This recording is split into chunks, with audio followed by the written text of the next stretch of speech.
One quick weird question has nothing to do with hitting, but I have to ask this because it's an incredible story if there's any truth to it. Roy Oswalt, there's a story about how he hurt his shoulder. It's true.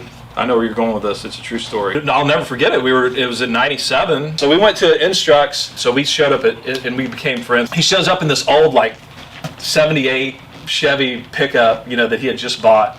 And I mean, this thing, he's loud and he was always fiddling with it, but he kept saying, man, my arm, I just doesn't feel right. My arm's bothering me. And they were trying to be careful with him. He was a pretty high draft pick. Yeah. They considered him a good prospect. So we leave Instructs.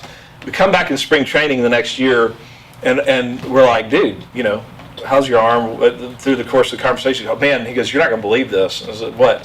I was working on my truck. It was running. I mean, I'm not a mechanic, but apparently he grabbed the distributor cap, or there was some the electrical system that he was working on, and happened to grab a bare wire with his right hand. And he goes, when I tell you that thing sent about 4 zoom, zoom, as that motor was turning over, he's like, I couldn't let go of it, and finally I was able to get off of it. And he goes, I kind of fell to the ground, and when I got up, I did my arm like that. He goes, it felt amazing. It's like it never bothered me since. And dude, he had his whole career, and I kid you not, he never had an arm problem his whole career. So what do you think happened? He goes, I don't know. He goes, maybe I had some loose particles, and that electricity blew him to another place in his shoulder. But yeah, that's a true story. I can't believe that's true. That's incredible. Yeah, we were talking about that at the shop, and I don't know. I think we're gonna have to get somebody on the back end with a hurt arm and then see what we can do with a little electroshock, because that is wild. Yeah.